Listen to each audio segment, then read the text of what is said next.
TVN 24 news নেটওয়ার্কের নিয়মিত আয়োজন টিভিএন অ্যানালিসিস অনুষ্ঠান থেকে আপনাদের সবাইকে স্বাগত জানাচ্ছি আমি রানা আহমেদ।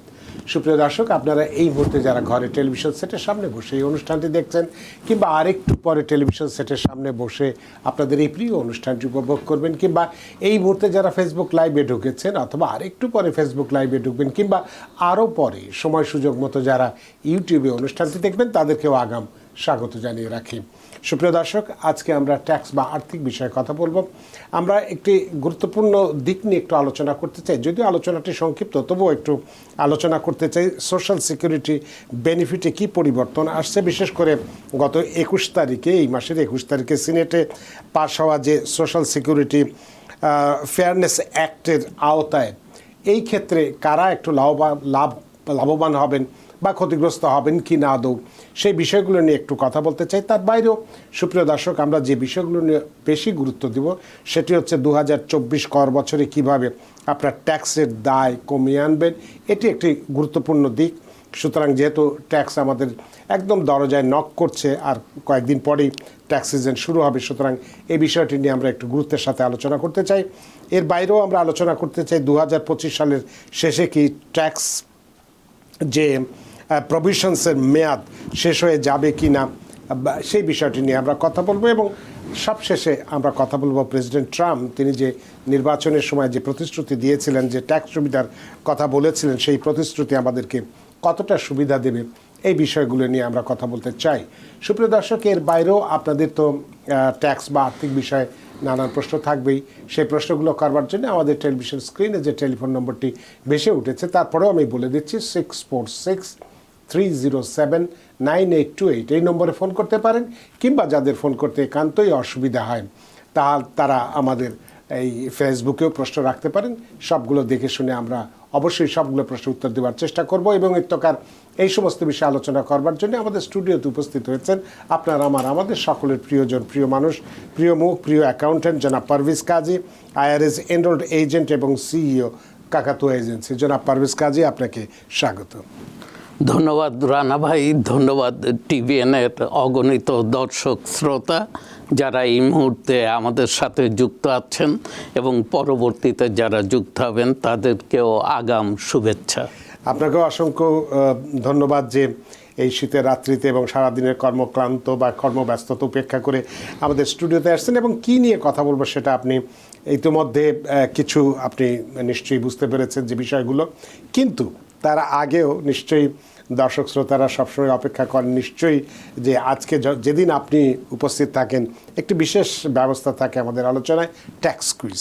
আজকেও তেমনি দুটো আমরা কুইজ দিতে চাই। প্রথমেই আমরা দেখি যে প্রথম কুইজটি কি আছে। আমরা দেখতে পাচ্ছি যে প্রথম কুইজটি হচ্ছে, can you claim 100% bonus depreciation of your capital expenses while filing 2024 tax return? এটার উত্তর ইয়েস কি নো, সে বিষয়টি আপনি বলবেন একটু পরে। দ্বিতীয়টি হচ্ছে, আফটার 2025 21% corporate tax rate will no longer be available. এটির উত্তর কি ইয়েস অথবা নো? এই বিষয়টি নিয়ে আমরা আপনার কাছে জানতে চাইব। যদিও আমরা এই কুইজগুলো দেই আমাদের দর্শকদের সাথে আমাদের একাত্মতা, আমাদের সান্নিধ্য বাড়ানোর জন্য, এটা দিয়ে বিদ্যা জাহির করার জন্য নিশ্চয়ই আমরা করি না। আমরা আমাদের দর্শকদেরকে আমাদের খুব কাছে টেনে নিতে চাই আলোচনার মধ্যে দিয়ে। জনাব পারভেজ কাজী। ধন্যবাদ রানা ভাই। আজকে আমাদের প্রথম কুইজটি হচ্ছে যে বোনাস ডেপ্রিসিয়েশন, আমরা যারা ব্যবসা করি অথবা যারা ছোটোখাটো ব্যবসা করেন, উবার লিফট ড্রাইভার হতে পারে, অথবা সাইড গিগ যাদের আছে, যারা স্কেডিউল সিতে ফাইল করে থাকে অথবা স্কেডিউল ই করে থাকেন, তাদের জন্য মূলত এই প্রশ্নটা যে 100% বোনাস ডেপ্রিসিয়েশন এই 2024-এর ফাইলগুলো যখন করবে তারা ক্লেম করতে পারবে কি না। অ্যান্সার হচ্ছে নো। বোনাস ডেপ্রিসিয়েশন ইনফ্যাক্ট উঠে গেছে এবং এটা ফেজ আউট হচ্ছে। আমরা আগেও এটা নিয়ে আলোচনা করেছি, ওর জন্যই এই প্রশ্নটা রেখেছিলাম যে সামনে ট্যাক্স সিজন, ট্যাক্স ফাইলিং শুরু হবে। অতএব যারা এখনও বোনাস ডেপ্রিসিয়েশনের কথা ভাবছে এবং 2 বছর আগেও 100% বোনাস ডেপ্রিসিয়েশন করা যেত, সেটা এখন সম্ভব কিনা সেটা আর এখন সম্ভব নয়।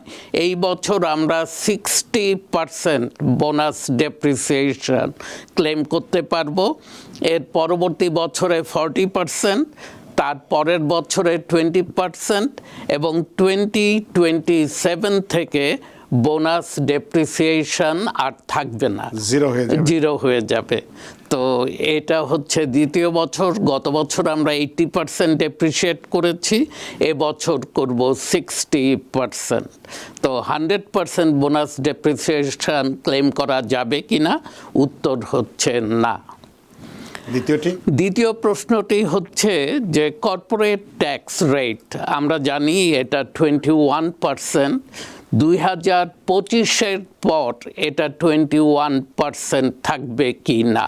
এটা সাবেক আমাদের প্রেসিডেন্ট এবং এবার নতুন প্রেসিডেন্ট ট্রাম্প ইলেক্ট যখন ক্ষমতায় ছিলেন 16 থেকে 20 সাল পর্যন্ত, সেই সময় এটা ইন্ট্রোডিউস করা হয়েছিল। সেই সময় এইটা ইন্ট্রোডিউস করা হয়েছিল এবং এটার কিন্তু একটা সময়সীমা তখন বেঁধে দেয়া হয়েছিল এবং সেই সময়সীমাটা হচ্ছে যে 2025-এ যেই রুলগুলো তখন করা হয়েছিল সেগুলো কিন্তু এক্সপায়ার করবে।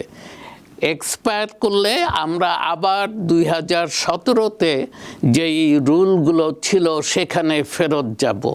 তো যদি তাই হয়, 35% কর্পোরেট ট্যাক্সকে উনি কমিয়ে 21% করেছিল।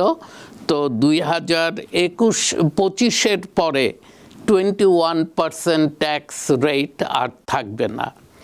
কিন্তু যেহেতু উনি আবার নির্বাচিত হয়েছেন, সেক্ষেত্রে কি উনি এইটা তুলে দেবেন না এটা কন্টিনিউ করবেন? ওটার জন্য উনাকে কংগ্রেস এবং সিনেট হয়ে আসতে হবে এবং উনি যদি চান এটাকে এক্সপান্ড করতে পারেন অথবা এক্সটেন্ড করতে পারেন, এবং সেটা যদি করে সেটা নতুন একটা অ্যাক্ট হতে হবে এবং সেই অ্যাক্টের অধীনে এসে কর্পোরেট রেট, উনার তো নির্বাচনী প্রতিশ্রুতি হচ্ছে এখানে ম্যানুফ্যাকচারিং ইন্ডাস্ট্রির জন্য উনি 15% নামিয়ে আনবেন। 21 থেকে 15-তে আনার কথা। হ্যাঁ, সুতরাং যদি 15-তে নাও নামিয়ে আনতে পারি, 21-এর নিচে নিশ্চয়ই বা এটা বাতিল করবেন বলে মনে হয় না। এটা বাতিল হয়ে যাবে অটো, কিন্তু উনি আবার এটাকে আবার নতুন করে আইনে আওতায় না আনলে এটা যদি ছেড়ে দেয়, হাউজের আমাদের কংগ্রেসের দুটো কক্ষই তো তার মেজরিটি আছে, অতএব উনি চাইলে এটাকে আবার নতুন করে এক্সটেন্ড করতে পারে অ্যানাদার 10 ইয়ার্সের জন্য, 7 ইয়ার্সের জন্য, যেটা উনি করতে চান করলে করতে পারবেন। কিন্তু উনি যদি কিছুই না করেন তাহলে কর্পোরেট ট্যাক্স রেট আবার 35%-এ গিয়ে দাঁড়াবে। অনেক ধন্যবাদ আপনাকে দুটো কুইজই সুন্দরভাবে ব্যাখ্যা করার জন্যে, এবং আমরা মোটামুটি ধরে নিতে পারি যে যেটা আমরা বললাম যে যেহেতু নির্বাচনে ওনার একটা ভূমিধস জয় হয়েছে প্রেসিডেন্ট ট্রাম্পের, সুতরাং আমার মনে হয় না, যেটা আমার ব্যক্তিগত মত, যে এটা উনি একেবারে কিছুই করবেন না এমনটি মনে হয় না। নিশ্চয়ই এটাকে রেখে দেওয়ার জন্য বা যেটা আপনি বললেন 15% নামিয়ে নেওয়ার জন্য যা করা দরকার হয়তো তিনি করবেন, সেটা অবশ্য সময়ই বলে দেবে। জানুয়ারি 20 তারিখের পরে উনি যখন ক্ষমতায় আসবেন, আনুষ্ঠানিকভাবে ক্ষমতা গ্রহণ করবেন, তখন আমরা বুঝতে পারবো। তো এখন আমরা যে বিষয়টি নিয়ে কথা বলতে চাই, এই কয়েকদিন আগে গত শনিবারে যে আমরা দেখলাম যে সিনেটে সোশ্যাল সিকিউরিটি বেনিফিটে একটা পরিবর্তনের কথা বলা হয়েছে, বিশেষ করে ফেয়ারনেস অ্যাক্টের উপরে। তো এই বিষয়টা দেখলাম যে আমরা 76-20 ভোটে সিনেটে পাশ হয়েছে। তো এক্ষেত্রে এই বিষয়টা বা এই সোশ্যাল সিকিউরিটি বেনিফিটের ক্ষেত্রে আইনের যেটা পাশ হলো, তার ফলে এটা কারা উপকৃত হবেন বা কেউ কি ক্ষতিগ্রস্ত হবেন কি না, বিশেষ করে কি কি সুবিধা যদি বাতিল যদি হয়, কি কি সুবিধা বাতিল হতে পারে, বিশেষ করে যেটা আমরা বললাম যে উইন্ডফল এলিমিনেশন প্রভিশন যেটা আছে, যেটা WEP, এবং গভর্নমেন্ট পেনশন অফসেট GOP, প্রাপ্যদের সুবিধা কি কমবে নাকি বাড়বে নাকি একই রকম থাকবে, এবং বিশেষ করে আরেকটি হচ্ছে যে পেনশন ভোগীর মৃত্যু হলে তার স্বামী, স্ত্রী বা তার পরিবারের অন্য সদস্যরা এই সোশ্যাল সিকিউরিটি সুবিধাটা কি পাবেন না বাতিল হবেন। এই ধরনের কিছু প্রশ্ন অনেকেই করছেন। এটার ফলে একজন অ্যাকাউন্ট্যান্ট হিসেবে আপনার বিশ্লেষণটা আমরা জানতে চাই, জনাব পারভেজ কাজী। ধন্যবাদ রানা ভাই। সোশ্যাল সিকিউরিটি ফেয়ারনেস অ্যাক্ট, এটা গত 21শে ডিসেম্বর সিনেটে পাশ হয়ে এসেছে। এর আগেই নভেম্বরে এটা কংগ্রেসে পাশ হয়েছিল। এই অ্যাক্টের মাধ্যমে বেশ কিছু সুযোগ সুবিধা দেয়া হয়েছে এবং এটার ধরে নেওয়া হচ্ছে অ্যাপ্রক্সিমেটলি 2 মিলিয়ন লোক এটা দ্বারা বেনিফিটেড হবেন। ইনারা কারা? এরা মোস্টলি হচ্ছে পুলিশ অফিসার্স, ফায়ার ফাইটার্স এবং টিচার্স এবং স্টেট লেভেলে যারা চাকরি করে এবং স্টেটের রিটায়ারমেন্ট প্ল্যানে যারা অংশগ্রহণ করে। ফেডারেল গভর্নমেন্ট এবং স্টেটের এই প্রভিশন রিটায়ারমেন্ট অথবা পেনশন প্ল্যানে যারা অংশগ্রহণ করে তারা এটার দ্বারা উপকৃত হবেন। কিভাবে উপকৃত হবেন?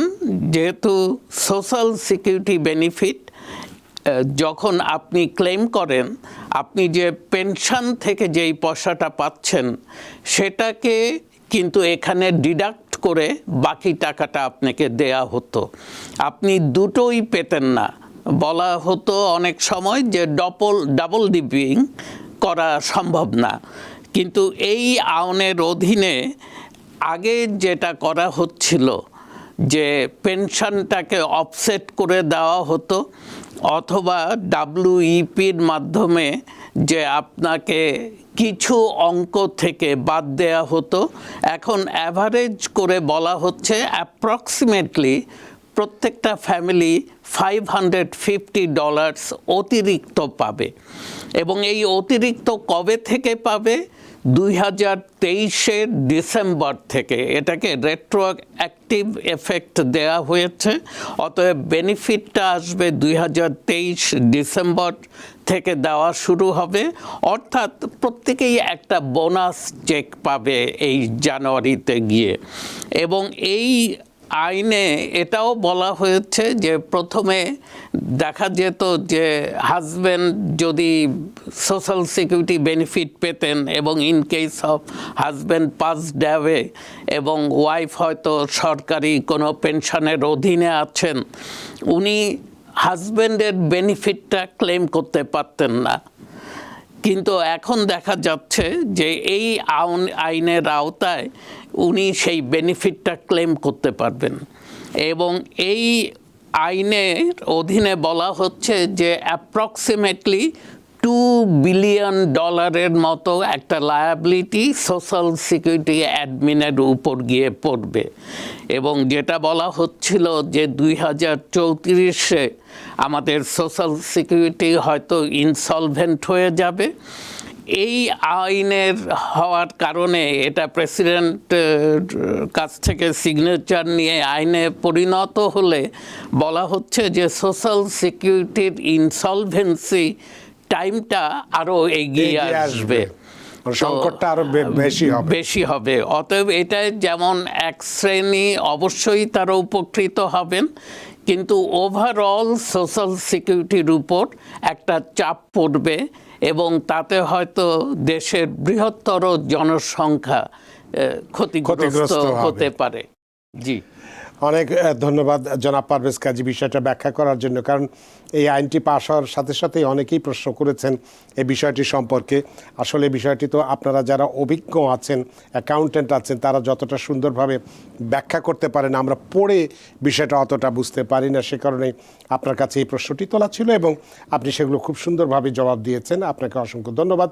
তো এবারে আমরা আসি 2024-এর কর বছরে কিভাবে আমরা আমাদের এই ট্যাক্সের দায়গুলো কমাতে পারি বা কি কৌশল অবলম্বন করে আমরা এগুলো কমিয়ে আনতে পারি, কি কি উপায় এখানে আছে, সেই উপায়গুলো যদি আপনি একটু ব্যাখ্যা করেন। যে বিভিন্ন রকম উপায় আছে, বা আইটেমাইজড ফাইলিং নিয়েও যদি কিছু বলতে চান, বা স্টক লস হারভেস্টিং, এই সমস্ত বিষয় বা যেগুলো আছে সেই বিষয়গুলো নিয়ে যদি একটু আপনি ব্যাখ্যা করেন, তাহলে এই আর যেহেতু কয়েকদিন পরেই আমাদের ট্যাক্স সিজন শুরু হচ্ছে, তাহলে এখন থেকে আমরা প্রস্তুতি নিতে পারবো যে আমাদের ট্যাক্স ফাইলিংয়ের সময় আমার কি কি কাগজপত্র দরকার পড়বে এই সুবিধাগুলো পাওয়ার জন্য। জনাব পারভেজ কাজী। ধন্যবাদ রানা ভাই। আর মাত্র 4টা দিন আছে, বছরটা শেষ হবে, এবং এই 4টা দিন যদি আমরা যারা একটু পরিকল্পিতভাবে চলতে পছন্দ করি, অথবা আমরা কোনো একটা সারপ্রাইজ যেন আমাদেরকে হানা না দেয়, অথবা সারপ্রাইজের মুখোমুখি না হই, তাদের জন্য ছোট ছোট কয়েকটা টিপস আছে। এই 4 দিনে ওনারা এই কাজগুলো করতে পারবেন। প্রথম হচ্ছে যে আমরা যারা 401(k) তে কন্ট্রিবিউট করে থাকি, আমরা কিন্তু হিউম্যান রিসোর্সে কল করে জেনে নিতে পারবো আমি আমার ম্যাক্সিমাম বছর আমি কন্ট্রিবিউট করেছি কি না। যদি না করে থাকি, আমি হিউম্যান রিসোর্সকে যদি বলে দেই আমার লাস্ট পে চেক থেকে যেই অংশটা বাকি রয়ে গেছে পুরোটাই নিয়ে নাও, দরকার হলে চেক আমি পেলাম না, কিন্তু আমার কন্ট্রিবিউশন টু 401(k) যেন ম্যাক্সিমাইজ হয়, এবং এটা কিন্তু আপনার ট্যাক্সের যে বার্ডেন সেটা কমিয়ে দিবে, ট্যাক্স লায়াবিলিটি কমিয়ে দিবে। আরেকটা আমরা অনেককেই বলে থাকি যারা আইটেমাইজ ফাইল করেন, আপনার যদি কোনো সুযোগ থাকে এই 4 দিনের মধ্যে আপনি যদি আপনার একটা মর্টগেজকে প্রিপে করতে পারেন, আপনি জানুয়ারির মর্টগেজ এখন দিয়ে দেন এবং আপনি প্রিপে করেন, অ্যাডভান্স দিয়ে দেন, এবং আপনার প্রপার্টি ট্যাক্স নেক্সট ইয়ারে যেটা আসবে সেটার একটা অংশ যদি আপনি দিয়ে দেন, তাহলে কিন্তু যেই মর্টগেজটা প্রিপে করলেন এবং যেই ট্যাক্সটা আপনি অ্যাডভান্স দিয়ে দিলেন, এবং কেউ যদি চ্যারিটেবল গিভিংস করে থাকে, এখনও করে নাই, মাথায় ভাবনা আছে করবেন, আপনারা সেটাও যদি করে ফেলেন, সেই চেকটা যদি ইস্যু করে দেন আপনার পছন্দের 501(c)(3) চ্যারিটিকে, আপনি কিন্তু আইটেমাইজ ডিডাকশানে গিয়ে আপনি আপনার ডিডাকশানকে বাড়িয়ে আনতে পারবেন।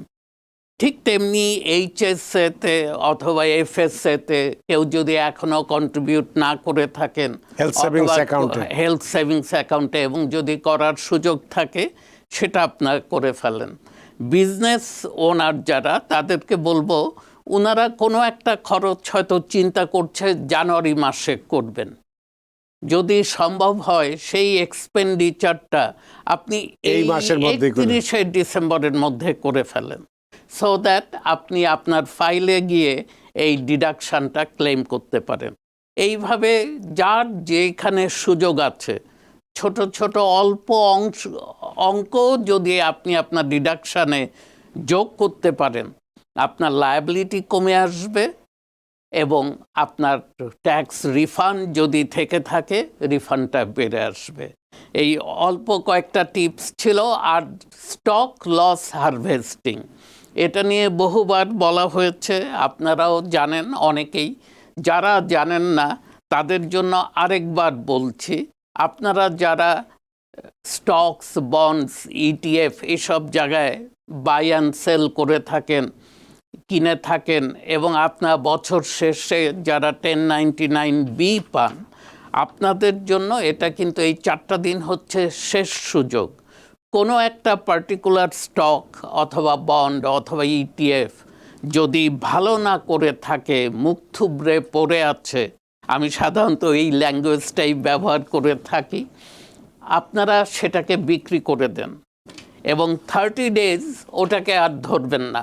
30 ডেজ পর গিয়ে আপনি ওটা কিনে নিন, এবং ওখানে যেই লসটা পেলেন, আপনি লস হলো, সেই লস পোর্টফোলিও যদি ক্রিয়েট করে ফেলতে পারেন, আপনি তো 3,000 আপনার স্টক লসের 3,000 আপনি ক্লেম করতে পারবেন, এবং কোনো বছর যদি আপনার অনেক বেশি গেইন হয়ে যায়, ধরেন 50,000 আপনার প্রফিট হয়েছে, আপনি কিন্তু এই লসের সাথে সেটাকে অ্যাডজাস্ট করতে পারবেন। তো স্টক লস হারভেস্টিংয়েরও জন্য আর 4টা দিন আছে, এই সুযোগকে হাতছাড়া করবেন না। তো আপনি মোটামুটি ট্যাক্সের এই লায়াবিলিটি কমিয়ে আনার কয়েকটা টিপস আপনি দিয়েছেন, তার মধ্যে হেলথ সেভিংস অ্যাকাউন্টের কথা বলেছেন, স্টক লস হারভেস্টিংয়ের কথা বলেছেন, আইটেমাইজড ফাইলিংয়ের কথা বলেছেন, হেলথ সেভিং অ্যাকাউন্টের কথা বলেছেন। তো এক্ষেত্রে কি আরও বোধহয় কিছু টিপস আছে, যেমন রিয়েল এস্টেট ইনভেস্টমেন্টে যদি আমরা যাই তাহলেও তো বোধহয় আমাদের ট্যাক্স লায়াবিলিটি কমে আনতে পারি। ওয়েল অ্যান্ড গ্যাস ড্রিলিংয়ে যদি আমরা যাই, ইনভেস্টমেন্টে যদি আমরা করি, তাহলে সেক্ষেত্রে তো আমরা বোধহয় বা প্রাইভেট ফাউন্ডেশন করি, এক্ষেত্রে কি কিছু বলার আছে? হ্যাঁ, এগুলো আছে, এইগুলো একটু সময় লাগে। 4 দিনের জন্য আপনি রিয়েল এস্টেট ইনভেস্টমেন্টে যাবেন অথবা অয়েল অ্যান্ড গ্যাসে যাবেন, একটু ডিফিকাল্ট। এই 4 দিনের মধ্যে একটা হয়তো একটু টাইট হলেও করা সম্ভব, সেটা হচ্ছে আপনার যদি ডোনার অ্যাডভাইসড ফান্ড, সেটা হচ্ছে আমরা বলে থাকি, ধরেন প্রতি বছর আপনি 5,000 করে চ্যারিটেবল গিভিংস করে থাকেন, তো 10 বছরে আপনি 50,000 দেন। প্রত্যেক বছর আপনি যদি 5,000 করে দেন, আপনি যদি মনে করেন যে এবছর আপনার ট্যাক্স লায়াবিলিটি বেশি এবং আপনাকে ট্যাক্স লায়াবিলিটিটা কমিয়ে আনতে হবে, এখনও কিন্তু সময় আছে। আপনারা যদি ফাইডেলিটি অথবা ভ্যানগার্ড অথবা এই ধরনের যেই প্ল্যাটফর্মগুলো আছে, এদেরকে যদি ফোন করেন এবং একটা donor advised fund account create করেন, আপনাকে $50,000 মানে প্রতি বছর যে 5,000 করে দেন, আপনাকে প্রিপে করতে হবে অ্যাটলিস্ট 10 বছর। 10 বছর যদি না পারেন, 5 বছর যদি প্রিপে করেন, অর্থাৎ 25,000 যদি দিয়ে দেন, এই অ্যাকাউন্টটা কিন্তু আপনার নামেই থাকবে এবং পরবর্তীতে আপনি এখান থেকে প্রতি বছর 25,000 থেকে 5% আপনাকে চ্যারিটেবল গিভিংস করতে হবে। কিন্তু আপনি এই বছরের ট্যাক্স ফাইলে 25,000 আপনি যে চ্যারিটি করেছেন সেই ডিডাকশনটা নিতে পারবেন। এবং ডোনার অ্যাডভাইসড ফান্ড আমার মনে হয় 1-2 দিনে ওপেন করা সম্ভব, শুধু এটা আপনারা ট্রাই করে দেখতে পারেন। তো আমরা হয়তো এই 4 দিনে আমরা এই বড় ইনভেস্টমেন্টগুলো করতে পারবো না, যেটা আপনি বললেন রিয়েল এস্টেট ইনভেস্টমেন্ট বা অয়েল গ্যাস ড্রিলিং ইনভেস্টমেন্ট। তো এটা এখন না করতে পারলেও, আমরা এই 4 দিনের মধ্যে না করতে পারলেও আমরা আমাদের মাথার মধ্যে নিয়ে রাখি ভবিষ্যতের জন্য যাতে আমরা এই সুবিধাটা পেতে পারি, সে কারণেই এই প্রশ্নের অবতারণা। তো যাই হোক, তো আমরা নিশ্চয়ই সুপ্রিয় দর্শক এতক্ষণ যে আলোচনার মধ্যে বুঝতে পেরেছেন 2024 কর বছর মাত্র কয়েকদিন পরে আমাদের শুরু হবে, সেখানে আমাদের ট্যাক্সের দায়টা বা লায়াবিলিটিটা কীভাবে কমিয়ে আনতে পারবো তার বেশ কিছু খুব সহজ টিপস আজকের আলোচক দিয়েছেন। আশা করি সেই বিষয়গুলো যদি এই 4 দিনের মধ্যে আমরা আস্তে আস্তে এই সমস্ত বিষয়গুলোকে যদি গুছিয়ে নিয়ে আসতে পারি, তাহলে আমরা ট্যাক্স ফাইল করার সময় এই সুবিধাটা আমরা পেতে পারি। অনেক ধন্যবাদ জনাব পারভেজ কাজী। এবার আমরা একটু আসতে চাই 2025 সালের শেষে কি ট্যাক্স যে প্রভিশনসের মেয়াদ শেষ হয়ে যাবে নাকি থাকবে, এই ধরনের বোধহয় একটা আলোচনা আমরা আসতে পারি, যেটাকে আমরা what tax provisions will expire by the end of 2025। তো এই বিষয়টি নিয়ে আপনার কাছে কি আলোচনা আছে সেটা আমরা শুনবো। তবে আমার মনে হয় যে আমরা একটা বিরতিতে যাই, বিরতির পরে এসে এই বিষয়টি নিয়ে কথা বলতে চাই। সুপ্রিয় দর্শক, নিচ্ছে একটি ছোট্ট বিরতি, সে পর্যন্ত আমাদের সাথেই থাকুন। সুপ্রিয় দর্শক, বিরতির পর ফিরে এলাম আপনাদের প্রিয় অনুষ্ঠান টিভিএন অ্যানালিসিসে। আজকের অতিথি জনাব পারভেজ কাজী, IRS এনরোলড এজেন্ট এবং CEO কাকাতোয়া এজেন্সি, এবং আপনাদের সাথে রয়েছে আমি রানা আহমেদ। জনাব পারভেজ কাজী, আমি বিরতির আগে যে প্রশ্নটি আপনার কাছে করেছিলাম সেটি আমরা যাব, তবে ফেসবুকে একটা প্রশ্ন এসছেন জেনিভ হাসান। তিনি বলেছেন 1 ফ্যামিলি হাউস এবং 2 ফ্যামিলি হাউস ডিডাকশনের পার্থক্যটা কি? এ বিষয়ে আপনার কি মতামত আছে? 1 ফ্যামিলি হাউস এবং 2 ফ্যামিলি হাউস ডিডাকশন পার্থক্যটা কি? ওয়ান ফ্যামিলি হাউস এবং টু ফ্যামিলি হাউস প্রশ্নটা আসলে সম্পূর্ণ নয়। নয়, হ্যাঁ। ওয়ান ফ্যামিলি হাউস যদি উনার ওন ইউজের জন্য হয়ে থাকে তাহলে উনি শুধুমাত্র মর্গেজ ইন্টারেস্ট, প্রপার্টি ট্যাক্স এবং বাসাটা কেনার সময় যদি কোনো লোন অরিজিনেশন ফি অথবা পয়েন্টস পে করে থাকেন, উনি সেই ডিডাকশনটা নিতে পারবেন আইটেমাইজড ডিডাকশনে গিয়ে। আর টু ফ্যামিলি হাউজে ধরে নিচ্ছি একটা অংশে উনি থাকেন এবং একটা অংশ উনি ভাড়া দিয়েছেন, তো টোটাল মর্গেজ উনি যেটা পে করেছেন সেটাকে 50% আপনি আইটেমাইজে দেখাবেন and 50% of the mortgage interest আপনি স্কেডিউল ইতে দেখাবেন। রেন্টাল ইনকাম অ্যান্ড এক্সপেন্সের যেই ফর্ম স্কেডিউল ই সেখানে দেখাবেন, এবং প্রপার্টি ট্যাক্সও তাই হবে। ইন্স্যুরেন্স বাসার জন্য আপনি পে করেন অবশ্যই, সেই 50% অফ ইন্স্যুরেন্স আপনি স্কেডিউল ইতে দেখাতে পারবেন, কিন্তু স্কেডিউল এতে গিয়ে আপনি ইন্স্যুরেন্স ডিডাকশন নিতে পারবেন না। এবং ঠিক তেমনি প্রপার্টি মেনটেন্যান্সের জন্য, রিপেয়ার্সের জন্য যে খরচগুলো আপনি করে থাকেন, যেটা আপনি রেন্টাল পার্টে করেছেন শুধুমাত্র সেটাই ক্লেম করতে পারবেন, সেই ডিডাকশনটা নিতে পারবেন। কিন্তু আপনার পার্টে যেই আপনি রিপেয়ার্স, মেনটেন্যান্স অথবা ফেসলিফটের জন্য যদি কোনো খরচ করে থাকেন সেটা আপনি নিতে পারবেন না। আর অন্যান্য খরচগুলো, ইউটিলিটি যেগুলো আপনি পে করেন ভাড়াটিয়ার হয়ে, যেমন হিটিং বিল মোস্টলি ল্যান্ডলর্ড পে করে থাকে, ওয়াটার বিল মোস্টলি ল্যান্ডলর্ড পে করে থাকে। অনেক বাসায় দেখা গেছে যে ল্যান্ডস্কেপিং করা হয়, ল্যান্ডস্কেপিংও ল্যান্ডলর্ড বাড়িওয়ালা পে করে থাকে। এগুলোর কিন্তু আপনি 50% ডিডাকশন স্কেডিউল ই রেন্টাল পার্টে দেখাতে পারেন। এছাড়া মেজর কোনো পার্থক্য নেই। অনেক ধন্যবাদ জনাব জেনিফ হাসান, আশা করি আপনার প্রশ্নের উত্তর পেয়েছেন এবং খুশি হয়েছেন। তো আমরা একটু আলোচনায় এখন যাব, যেটা আমরা বললাম যে 2025 সালের শেষে কি ট্যাক্স প্রভিশনসের মেয়াদটা কি শেষ হয়ে যাবে নাকি না, এটা কি একই অবস্থায় থাকবে বা যাবে কি না তা থাকবে, এই বিষয়টি নিয়ে যদি একটু পরিষ্কার করেন। ধন্যবাদ রানা ভাই। Tax cut and job acts যখন এটা 2017-র শেষের দিকে ডিসেম্বরে যখন এটা আইনে পরিণত হলো, তখন এটার কিন্তু একটা এক্সপায়ারি ডেট দিয়ে দেয়া হয়েছিল, সেটা ছিল 2025। 2025-এ যেই প্রভিশনগুলো তখন করা হলো সেগুলো বাতিল হয়ে যাবে। তো এখন যদি তাই হয়, কি 2025-এ আমাদের কারেন্ট অথবা আমাদের ইনকামিং প্রেসিডেন্ট এবং সেই সাথে কংগ্রেস এবং সিনেট যদি অ্যাক্ট না করে, তাহলে কিন্তু প্রথম যেগুলো বাতিল হয়ে যাচ্ছে মানে স্ট্যান্ডার্ড ডিডাকশন। আমরা যারা ট্যাক্স ফাইল করি আমরা জানি যে 2017-র আগে স্ট্যান্ডার্ড ডিডাকশন অনেক কম ছিল। সিঙ্গেল স্ট্যান্ডার্ড ডিডাকশন ছিল অ্যাবাউট 7,500-এর মতো, এবং ম্যারিড ফাইলিং জয়েন্ট ডিডাকশন ছিল অ্যাবাউট 15,000। এখন সেটাকে অলমোস্ট ডবল করে দেয়া হয়েছে। তো এটা যদি রিভার্ট হয়, যদি বাতিল হয়ে যায়, আমরা আবার যদি ব্যাক টু 2017-এ ফেরত যাই, তাহলে আমাদের স্ট্যান্ডার্ড ডিডাকশনটা কিন্তু আবার কমে আসবে এবং অনেকখানি কমে যাবে।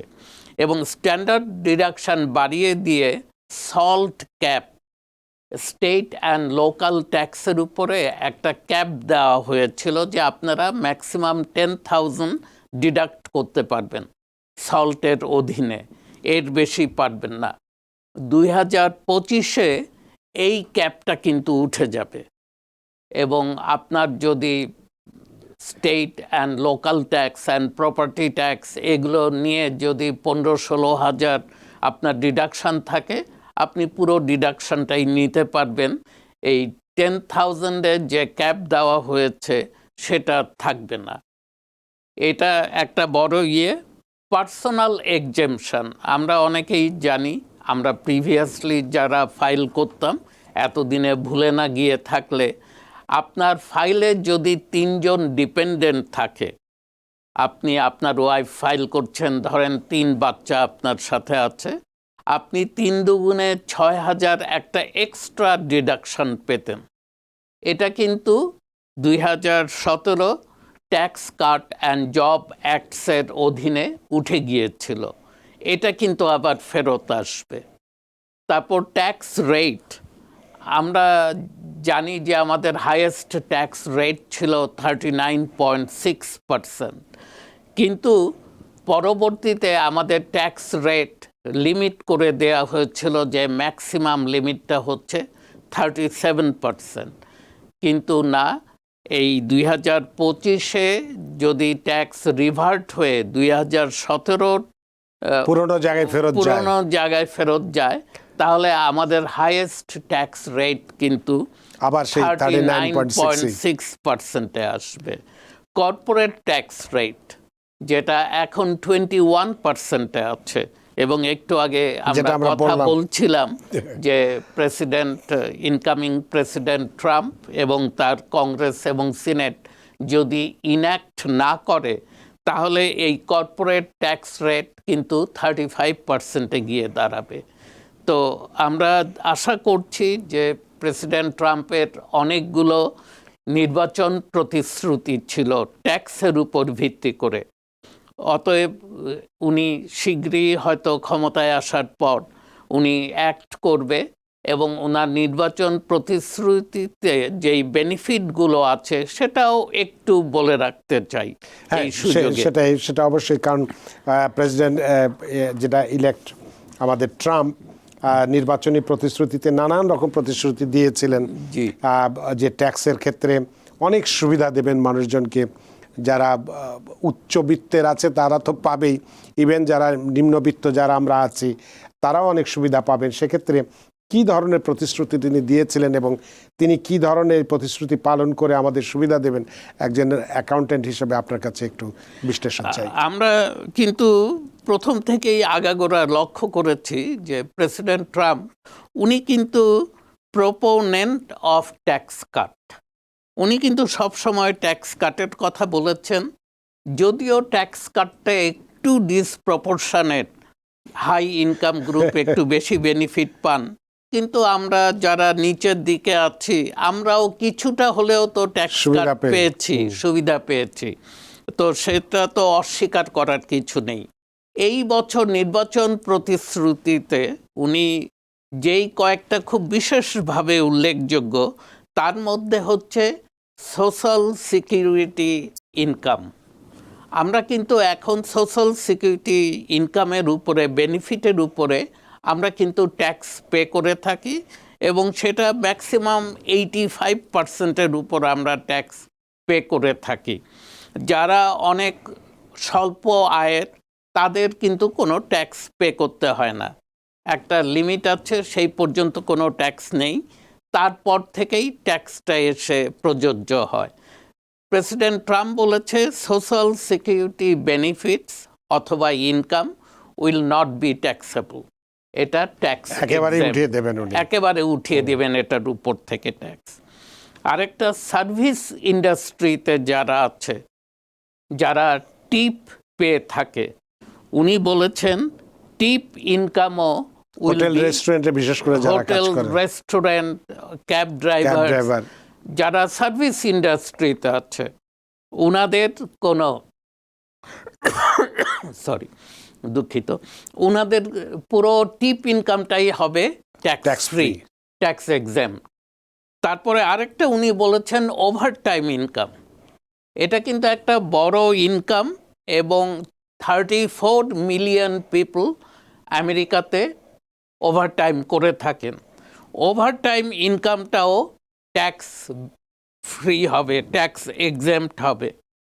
আরেকটা উনি বলেছেন যারা আমেরিকান কিন্তু বিদেশে থাকে এবং বিদেশে ওরা ট্যাক্স পে করে, আবার দেশেও তাদেরকে ট্যাক্স পে করতে হয়, তাদের foreign income will be absolutely tax exempt, তাদেরকে কোনো ট্যাক্স দিতে পে হবে না। করতে হবে না। এটা তো একটা খুবই ভালো খবর। জি। বিশেষ করে আমাদের কমিউনিটিতে যারা আমরা আছি, তারা আমরা সব জায়গাতেই একটু রাখি, যে কারণে এটা সুবিধা হবে।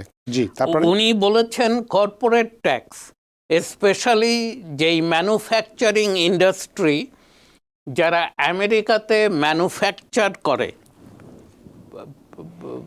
এবং তারা এখানে যেই কর্পোরেশনগুলো এখানে তাদের ম্যানুফ্যাকচারিং ইউনিট আছে এবং এখানে জিনিসপত্র তৈরি করে এবং মার্কেটিং করে, 21% থেকে তাদের জন্য উনি ট্যাক্স রেট 15% নামিয়ে আনবে। আর উনি চেষ্টা করবে অন্যান্য কর্পোরেশনদেরও ট্যাক্স রেট কমিয়ে আনার জন্য। এক্ষেত্রে ওনার যুক্তিটা কি?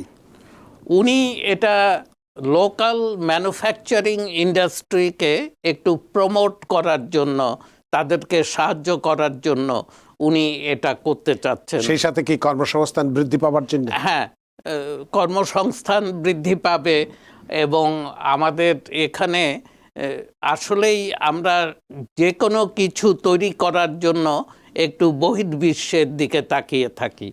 যেখানে লেবার সস্তা, সেখানে ওই জিনিসটা তৈরি করলে ওটার মূল্যও কম পড়ে এবং ওইটা যদি আমি বাইরের থেকে নিয়ে এসে কিনি, আমি কিন্তু কম দামে কিনবো। তো ওর জন্য কম্পিটিটিভনেস এখানকার ম্যানুফ্যাকচারিং গুডসগুলো পায় না।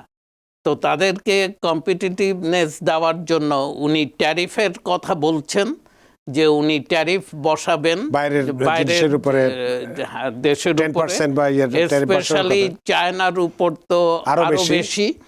এবং এখানে যারা জিনিস তৈরি করবে তাদেরকে যদি ট্যাক্স কাট দেয়, তো তার মানে উনি কিছুটা লেভেল প্লেইং ফিল্ড করতে চাচ্ছে, লেভেল গ্রাউন্ড তৈরি করতে চাচ্ছে, যে যে বাইরের থেকে আসবে তার প্রোডাক্টসের যেই দাম হবে, যে এখানে তৈরি করবে সেও যেন ওর কাছাকাছি দামে তার প্রোডাক্টটা সেল করতে পারে।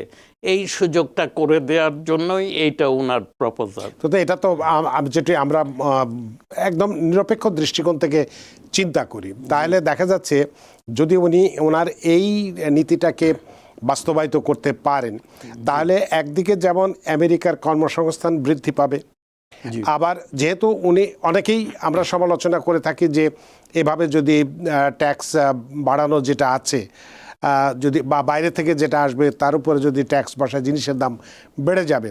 কিন্তু উনি যে পলিসিটা যে করেছেন, যে ট্যাক্স কাট যেটা আপনি বললেন, যে এখানে যে সমস্ত জিনিসপত্র উৎপাদিত হবে তার উপরে ট্যাক্স কমিয়ে দেবেন, তাহলে আবার এখানে আমরা যারা কাজ করব বেশি পয়সায় কাজ করব, বাইরের দেশে বাংলাদেশ থেকে যদি একজন যে শ্রমিক যে পয়সা পায়, নিশ্চয়ই এখানে আমরা তার থেকে বেশি পাই।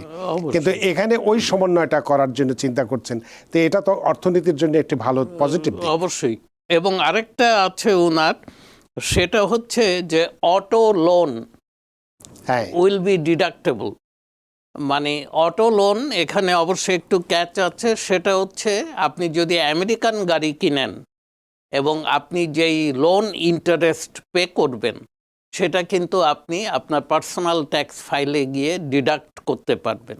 তো তার মানে এখানে অটো ইন্ডাস্ট্রিকেও উনি সাপোর্ট দিচ্ছেন, উনি সাহায্য করছেন লোকজন যেন আরও বেশি আমেরিকান গাড়ির প্রতি ঝুঁকে এবং সেই গাড়ি কিনে, যেহেতু যে ইন্টারেস্টটা সে পে করবে, লোন ইন্টারেস্ট, সেটাকে তারা ডিডাক্ট করতে পারবে in their personal tax file.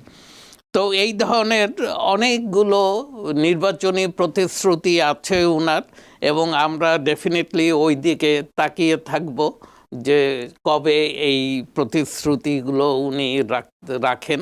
তো উনি কিন্তু প্রথমবার ইলেকশনে জিতে এসে প্রথম বছরেই উনি ট্যাক্স কাট জব অ্যাক্টস এই লটাকে পাস করিয়েছিলেন, এবং সেই সময় কিন্তু কংগ্রেস উনার হাতে ছিল না, কিন্তু ডেমোক্র্যাটদের হাতে ছিল।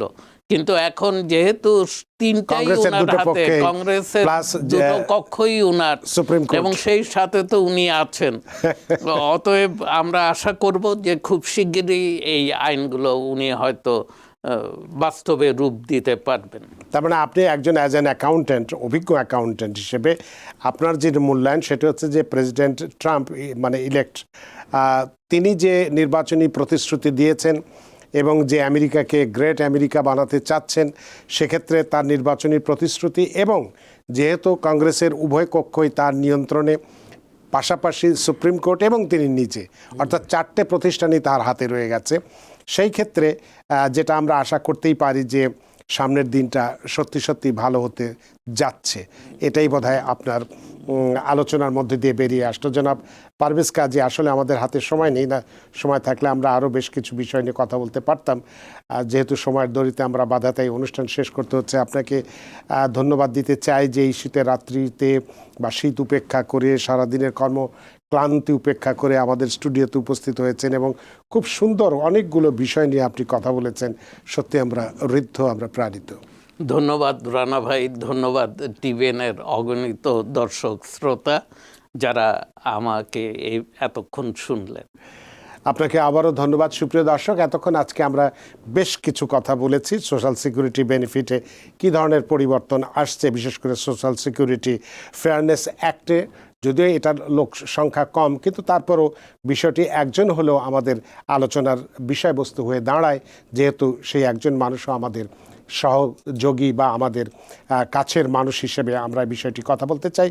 আমরা 2024 কর বছরে কিভাবে আমরা ট্যাক্সের লায়াবিলিটি কমিয়ে আনতে পারি সে সম্পর্কেও বেশ কিছু টিপস দিয়েছে এবং সামনের বছরে বড় বড় টিপস যেগুলো আছে সেগুলো এখন থেকেই চিন্তা করে যাতে বড় ধরনের লায়াবিলিটি কমিয়ে আনতে পারি সেই বিষয়টি নিয়ে আমরা কথা বলেছি এবং 2025 সালের যে প্রভিশনসগুলো ছিল সেগুলো থাকবে কি থাকবে না, থাকলে কি হবে, না থাকলে কতটুকু আবার 2017-তে ফিরে যাব নাকি আরও ভালো দিকে যাব, সে বিষয়গুলো নিয়ে আমরা কথা বলেছি। এবং সবশেষে প্রেসিডেন্ট ট্রাম্প তার যে নির্বাচনী প্রতিশ্রুতি রয়েছে সেই দিকগুলো যদি সত্যি সত্যি বাস্তবায়িত হয় তাহলে আমেরিকান হিসেবে আমরা কতটুকু সুবিধা পেতে পারবো সেই বিষয়গুলো আমরা তুলে ধরেছি। আশা করি আজকের আলোচনা আপনাদের যথেষ্ট ভালো লেগেছে।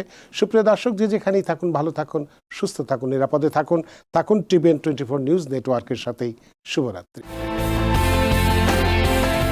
টিভিএন 24 টেলিভিশন দেখতে আজই কল করুন 7187776556। লগ ইন করুন www.totalcablebd.com। নিউ ইয়র্ক থেকে সম্প্রচারিত টিভিএন 24 টেলিভিশন বিশ্বজুড়ে বাঙালির কণ্ঠস্বর।